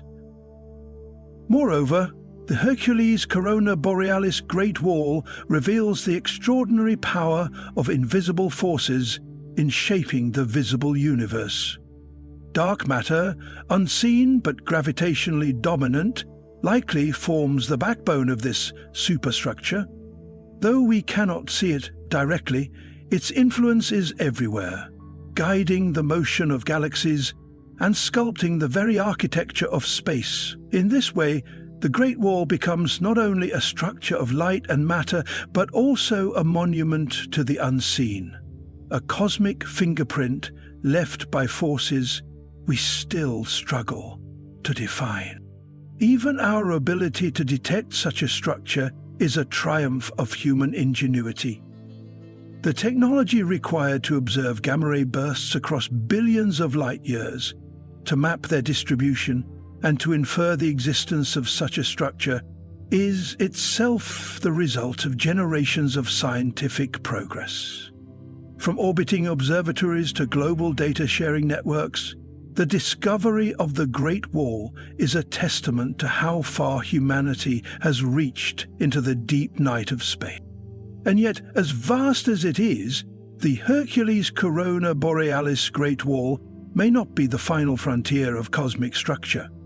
As our instruments improve and our theories evolve, we may discover other megastructures, richer webs, longer filaments, deeper voids, stretching across space like neural pathways in a cosmic mind. And that idea, strange and poetic as it sounds, leads us to our next domain of wonder. For if the large-scale structure of the universe resembles a neural network, if it operates like an interconnected web, then it invites an even more profound question: could the universe itself be conscious?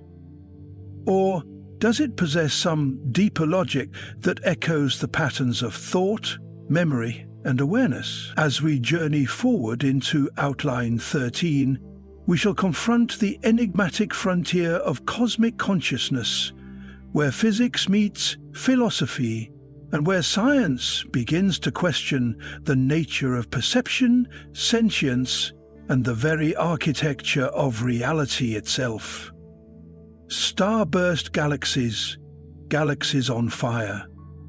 From the colossal stillness of the Hercules Corona Borealis Great Wall, where cosmic architecture unfolds on a scale that mocks our sense of proportion, we now plunge back into more intimate, but no less dramatic, arenas of galactic life. If the Great Wall revealed the structure of the universe in skeletal form, then starburst galaxies represent its beating heart.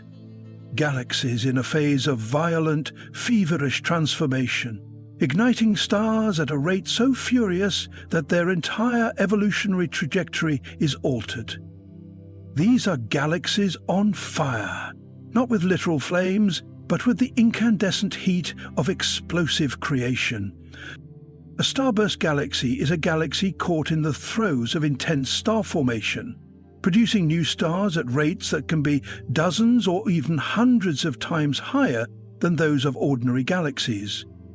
This frenzy of stellar birth is not a steady process, but a dramatic episode, a relatively short-lived surge in activity, often triggered by a specific catalyst. In astronomical terms, these starbursts are brief flashes of light and energy, often lasting only tens of millions of years, a blink of time compared to a galaxy's total lifespan, which typically stretches across billions of years. The triggers for starburst phases are as varied as they are violent. Galactic collisions, tidal interactions, and even internal gravitational instabilities can funnel vast quantities of cold gas into the central regions of a galaxy, collapsing it under its own weight. When this gas compresses rapidly, it creates the perfect conditions for star formation on a massive scale. Shock waves from previous supernovae, spiral density waves, or the gravitational tug of a passing satellite galaxy can all act as catalysts. The result is a firestorm of stellar birth, an astronomical version of a population explosion, where thousands of stars are born every year in tightly packed regions. One of the most studied starburst galaxies is Messier 82, also known as the Cigar Galaxy. Located in the constellation Ursa Major, it has become a cosmic laboratory for understanding the mechanics of starbursts. At its core, Messier 82 churns out stars at such an accelerated pace that its central regions glow with radiation, wind, and heat. Observations have revealed superwinds, enormous outflows of gas, driven by the combined energy of young stars, stellar winds, and supernovae blasting material out into intergalactic space. These superwinds can stretch for tens of thousands of light years, carrying not just gas but also heavy elements forged in the hearts of stars. The consequences of a starburst are profound and far-reaching. First, the sheer number of new stars changes the galaxy's structure and composition.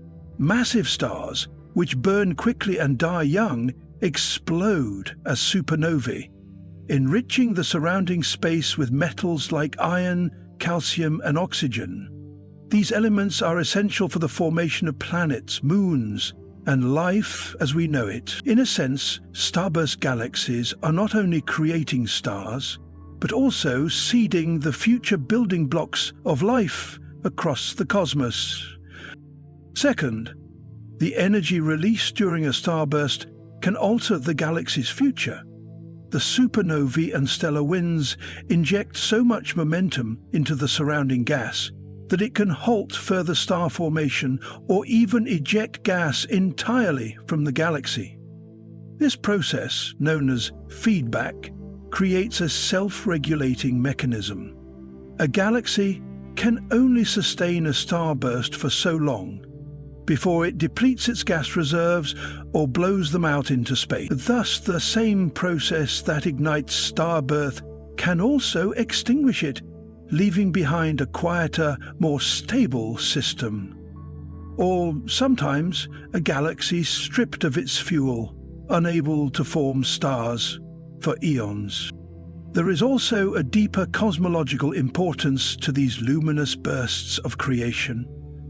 Starburst galaxies are more common in the early universe, where galaxy interactions and mergers were frequent.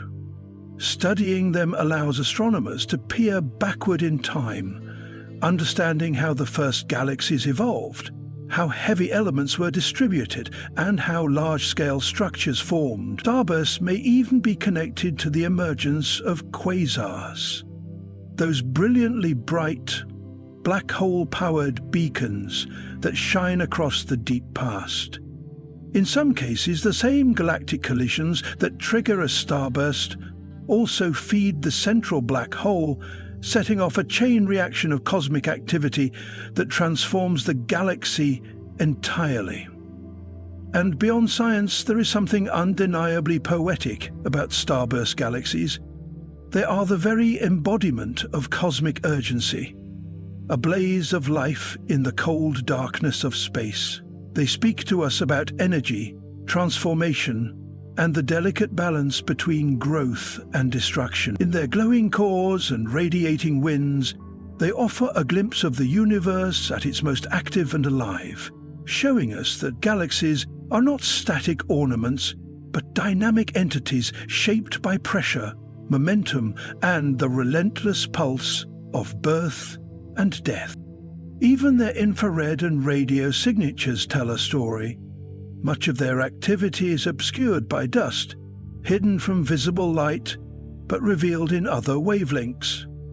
This makes starburst galaxies prime targets for observatories like the James Webb Space Telescope, which can peer into these dust-shrouded regions to reveal the tangled dance of stars being born amid clouds of gas. In doing so, we not only witness the inner workings of starburst galaxies, but also refine our understanding of stellar life cycles, galactic evolution, and the chemical heritage of the universe itself.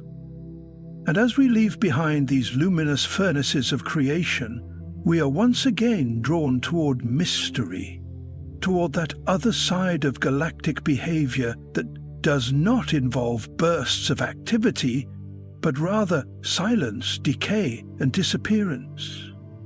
The universe, in all its grandeur, is not only a place of expansion and birth, it is also home to fading light, to celestial phenomena that whisper of ends rather than beginnings. And so, as we transition forward, we enter the domain of Outline 14, where we will explore the enigmatic nature of dark galaxies, galaxies without stars, invisible to ordinary observation, yet teeming with dark matter and hidden potential, veiled in the silence of the cosmic void, intergalactic stars, the loneliest wanderers in the cosmos. As we depart the heart of starburst galaxies, those luminous engines of creation, we are drawn toward a far more solitary and silent region of the universe. It is a realm not defined by frenetic birth or gravitational clashes, but by isolation, motion, and mystery. Here, between the vast gulfs that separate galaxies, travel stars that belong to no stellar city, no spiral arm, no galactic nucleus, these are the intergalactic stars, often called rogue stars, celestial exiles drifting through the dark vacuum between galaxies, untethered and alone. To understand the profound nature of these wandering stars, we must first grasp the environment they inhabit. The space between galaxies, known as the intergalactic medium, is vast and almost unimaginably empty. In these regions, the density of matter is so low that even light takes millions of years to travel between recognizable landmarks. Yet, scattered across this cosmic void are stars, that shine, burn, and age like their galactic cousins. But with one critical difference: they do so in isolation. The existence of intergalactic stars was first proposed as a theoretical consequence of galactic interactions. When two galaxies collide or pass closely by one another, the powerful gravitational forces involved can fling stars out of their home systems. These ejected stars are accelerated to such high velocities that they escaped the gravitational pull of both galaxies, hurtling outward into the intergalactic abyss. This process is not random chaos. It is governed by the elegant laws of orbital mechanics and the conservation of momentum. The most common mechanism involves gravitational slingshots, where stars near the core of a merging system are caught in the complex ballet of colliding tidal forces and flung outward with enough energy to break free from their galaxy's embrace. Observational confirmation came slowly, due in large part to the difficulty of detecting stars in deep space without the background glow of a galaxy. But with the advancement of deep-field telescopes and instruments sensitive to faint light sources, astronomers began to identify luminous points floating between galaxies in clusters like Virgo and Coma. These stars, many of them red giants and supergiants, were too far from any galaxy to be bound to one, and their spatial distribution made clear that they were not mere statistical outliers. Instead, they represented a population of stars that had been torn from their homes and scattered across the intergalactic medium. The implications of these stars extend far beyond their unusual positions. Intergalactic stars act as tracers, natural probes that help map the gravitational and structural dynamics of galaxy clusters. Their distribution can reveal the history of past mergers, the mass distribution of dark matter halos, and the violent processes that have shaped the architecture of the universe. They are, in a sense, the fossils of cosmic violence, silent witnesses to events that unfolded over billions of years. Moreover, these stars challenge our understanding of stellar evolution in isolated environments. Most stars live within galaxies, where interstellar gas, magnetic fields, and stellar neighbors influence their formation, movement, and eventual death. But intergalactic stars exist largely without these interactions. They are solitary in the truest sense, evolving without the feedback mechanisms that govern galactic stellar populations. This isolation could lead to subtle differences in their lifespans, rotation rates, or end-of-life behavior. Differences that are still being studied and debated by astrophysicists. Some of these rogue stars are hypervelocity stars, traveling at speeds so extreme that they were likely ejected not just by merging galaxies, but by interactions with supermassive black holes. When a binary star system strays too close to such a black hole, tidal forces can rip it apart, flinging one star into intergalactic space while the other is devoured. These events produce some of the fastest objects in the universe and demonstrate the raw, destructive power of galactic core. Even more intriguing is the possibility that some intergalactic stars carry with them planetary systems, entire solar systems cast adrift in the cold dark.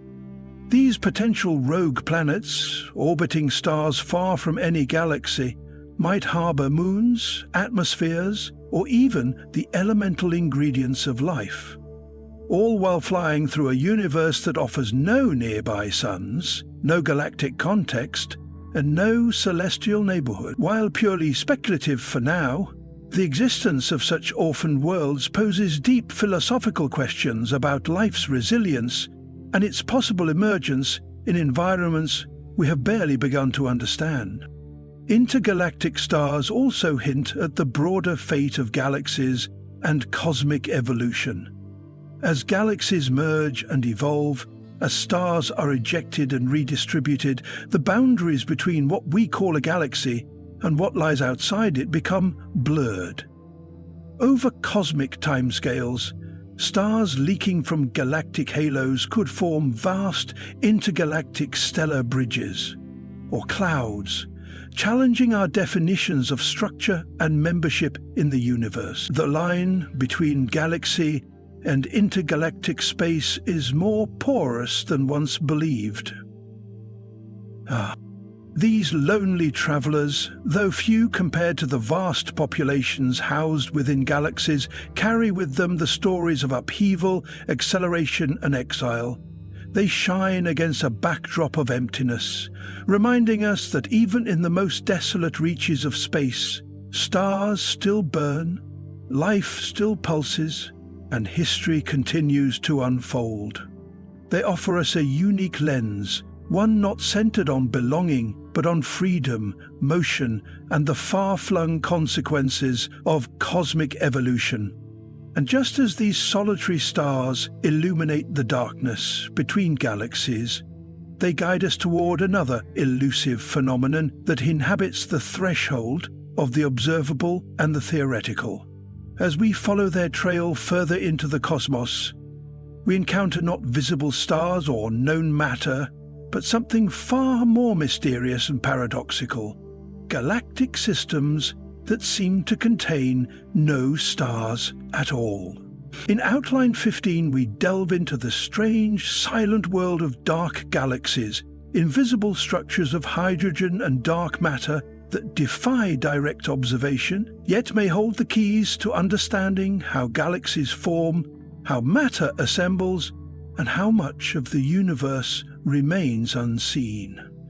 Dark galaxies, the invisible engines of the cosmos, as the glowing exiles of space. The intergalactic stars drift through the cosmic void in solitude. They reveal the aftermath of galactic upheaval and the dynamic violence that can unbind a star from its origin. But now we turn toward a stranger silence, not the quiet of isolation, but the absence of light itself. We descend into the shadows of the universe, seeking entities so elusive they cannot be seen. Yet their gravitational fingerprints mark their presence. These are the dark galaxies, structures composed almost entirely of invisible matter and gas, nearly devoid of stars and nearly undetectable by conventional observation. They are the missing pieces in our cosmic puzzle, the phantom frameworks on which the luminous universe is built. The notion of a galaxy without stars seems almost contradictory. For centuries, our understanding of galaxies was built around their stellar components: grand spirals of burning suns, ellipticals crowded with ancient stars, irregulars alive with star-forming clouds. Yet, as astronomical techniques improved and our surveys deepened, anomalies began to surface. Astronomers observed gravitational lensing where there should have been no visible mass. Hydrogen gas clouds swirled and rotated as though held together by unseen hands. These spectral structures hinted at massive collections of matter behaving like galaxies, but radiating little or no visible light. Thus emerged the theory of dark galaxies. Galaxies that possess the gravitational architecture of ordinary systems, but remain cloaked in obscurity. The primary signature of these entities lies in their hydrogen content. Neutral hydrogen emits radio waves at a specific wavelength, a spectral fingerprint that allows radio telescopes to detect and map vast clouds of interstellar gas. In regions where no stars are visible, but where this 21-centimeter line is strong and coherent, astronomers infer the presence of gas-rich galaxies that have failed to ignite into light. They rotate like galaxies, move like galaxies, and interact with other cosmic structures as galaxies do. Yet they shine with almost no visible light. These are the dark galaxies, whispering their existence through the quiet hum of hydrogen. One of the most compelling candidates for a dark galaxy is Virgo He21, a hydrogen-rich cloud located in the Virgo cluster. This object exhibits a strong rotational signature, implying a massive gravitational source. Yet deep optical surveys reveal no stars. Its motion and mass distribution suggest it is bound by an extensive dark matter halo, providing the gravitational cohesion necessary to keep it intact. It is not simply a fragment or remnant. It behaves like a galaxy, just one in which star formation has been suppressed or never initiated. This brings us to the deeper mystery. Why would a galaxy fail to form stars? The process of star formation depends on the cooling and collapse of gas within a gravitational well. But if the gas remains too warm, too diffuse, or too turbulent, it cannot contract into dense stellar cores. Feedback mechanisms from nearby galaxies, cosmic reionization in the early universe, or even internal gravitational instability could prevent star formation from taking hold. In this scenario, the dark galaxy becomes a kind of frozen potential, a massive reservoir of raw material that never crosses the threshold into illumination. Dark galaxies may be more than rare oddities. They could play a foundational role in galaxy formation itself. According to simulations of the early universe, galaxies formed through hierarchical assembly. Smaller structures merge to form larger ones, building complexity over time. Many of the earliest building blocks may have been dark or nearly dark, aggregating gas and dark matter before conditions became right for star formation. In this sense, modern dark galaxies may be evolutionary holdouts, primordial remnants from an earlier cosmic era caught in suspended development. Moreover, these elusive structures challenge our methods of cosmic census. The luminous universe, the stars, the galaxies, the glowing nebulae, is only a partial map. If dark galaxies are numerous, then we may be drastically underestimating the number and distribution of galactic systems. Their presence may explain discrepancies in mass calculations for galaxy clusters, or the mismatch between observed and predicted satellite galaxies in galactic halos. The so-called missing satellites problem, the lack of visible small galaxies around the Milky Way compared to what models predict, could be partly resolved by accounting for non-luminous satellites that lurk just beyond the reach of our optical instruments. Detecting dark galaxies requires more than visual scrutiny. It demands multi-wavelength observations, gravitational studies, and careful modeling of gas dynamics. Instruments like the Arecibo Observatory, before its collapse, and current arrays such as ALMA and the upcoming Square Kilometre Array are critical to mapping these spectral shadows.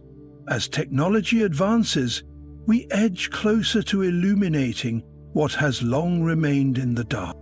There is a poetic irony to these entities. In a universe defined by light, it is the dark that often holds the most mass, the most influence. Dark matter itself, which constitutes the majority of galactic mass, is invisible. And now, with dark galaxies, we face the reality that entire systems of stars may be ghostly in nature, not in the process of fading, but never having truly ignited. These silent structures, unlit but gravitationally active, are reminders that the cosmos is not limited to what we see. They demand humility in our exploration, a recognition that our senses and tools, powerful as they are, reveal only a narrow slice of reality. The fabric of the universe is woven with both presence and absence, and the dance between the seen and the unseen may be the key to understanding it all. And as we leave these hidden galactic phantoms behind, we are led to yet another cosmic mystery, one where light, rather than being absent, is bent, magnified, and sometimes multiplied. In Outline 16, we step into the extraordinary phenomenon of gravitational lensing, where massive objects warp the very shape of space itself, turning galaxies into cosmic lenses and revealing the deepest secrets of the universe through the curvature of light, galaxy clusters, and the cosmic web, the architecture of the universe.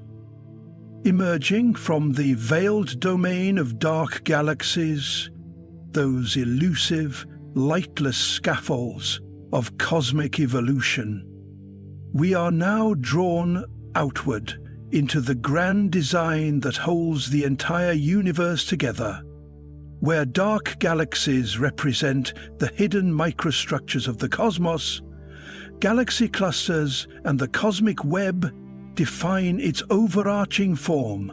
This is the vast and dynamic framework upon which all matter, light, and movement are suspended. It is a structure that does not merely house galaxies, it organizes them, sculpts their motion, and dictates the paths of energy and time itself. Galaxy clusters are the largest gravitationally bound systems in the universe. They are not mere groupings of a few galaxies drifting near one another, but enormous congregations, often comprising hundreds or even thousands of galaxies, locked in orbit around a common center of mass. Bound by gravity, these clusters are enveloped in colossal halos of dark matter, threaded with streams of hot ionized gas and permeated by magnetic fields and relic radiation. They are not tranquil places. Within them, galaxies crash, merge, and strip one another of gas. These clusters are battlegrounds of evolution, where the past and future of galaxies are written in gravitational dynamics. Each galaxy within a cluster is like a single spark in a roaring bonfire. Some glide quietly through the intracluster medium, while others interact violently, distorted by tides and ram pressure, triggering bursts of star formation or extinguishing it entirely. The environment of a cluster can radically reshape a galaxy's fate. It can strip away the cold gas needed for star formation, turning spirals into ellipticals and quenching galactic youth in favor of ancient starlight. The physics at play within clusters is governed not just by gravity, but by the interplay of radiation, shockwaves, plasma turbulence, and dark matter flows. These vast regions are the laboratories of cosmic behavior. Yet even these massive clusters are not isolated. They are connected to one another through a deeper, more intricate structure, the cosmic web.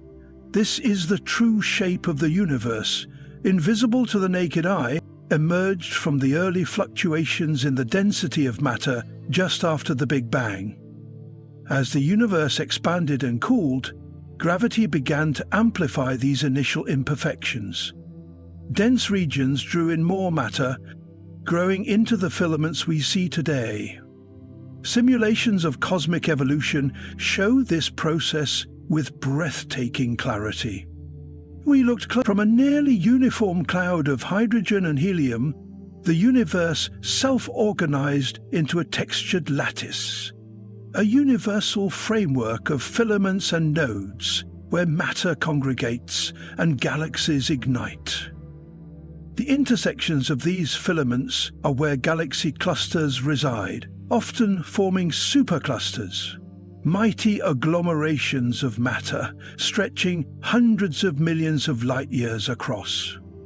One of the most massive such structures known is the Lagrangian supercluster, the home region of our own Milky Way. This immense gravitational basin spans over 500 million light-years and contains more than 100,000 galaxies, all flowing toward a common gravitational center. Lagrangian is not a separate entity from the cosmic web. It is a node within it, a swelling along a cosmic artery part of a vast cosmic river flowing through intergalactic space. The cosmic web also provides crucial insight into the nature of dark matter and dark energy. Since most of the universe's matter is invisible, we detect it not by light, but by its influence. The shape and density of the web, the motion of galaxies along its threads, and the warping of objects have charted the positions and motions of millions of galaxies, revealing not a random distribution but a finely structured tapestry. The universe is not chaotic. It is exquisitely ordered at scales that dwarf comprehension. Beyond its scientific significance, the cosmic web evokes a profound philosophical perspective. Its resemblance to neural networks has led some thinkers to draw analogies between the structure of the cosmos and the structure of the mind. While this comparison is speculative and metaphorical, it forces us to ask, is the universe a machine, a living system, or something beyond all categories we understand? The web, with its connections, flows, and branching logic, appears not as a random scattering of matter, but as a deliberate unfolding, an expression of laws deeper than we yet know. And so, from the dark, starless realms of invisible galaxies to the glowing strands of the cosmic web, we come to see the universe as a layered creation, each level of structure building upon the last. It is not a place of mere explosions and voids, but of patterns and architectures, woven with energy and time, forged by the gravity of what is seen and the mystery of what is not. Now, as we trace the light and mass along these cosmic filaments, we are drawn toward yet another phenomenon that bends not just light, but space itself. In Outline 17, we journey into the realm of gravitational lensing, where matter becomes lens and space becomes canvas, revealing hidden galaxies, dark matter halos, and the warp geometry of the universe, the Helix Nebula, the eye of space. From the cosmic web's grand latticework, threading galaxies, matter, and gravitational influence across billions of light years, we now focus our gaze on something far more intimate and haunting. We leave behind the enormous scales of interconnected filaments and plunge inward into the fate of a single star nearing the end of its life. What we find is a structure so delicately beautiful, so eerily symmetrical, that it has been called the Eye of Space. It is the Helix Nebula, a dying star's final exhalation frozen in luminous color, floating in the dark like a celestial iris, staring back at creation itself. Located in the constellation Aquarius, the Helix Nebula is among the closest planetary nebulae to Earth, offering an exquisite view of the stellar death process. But despite its name, a planetary nebula has nothing to do with planets. The term is a relic from early astronomers who, peering through primitive telescopes, saw round, disc-like shapes resembling distant planets.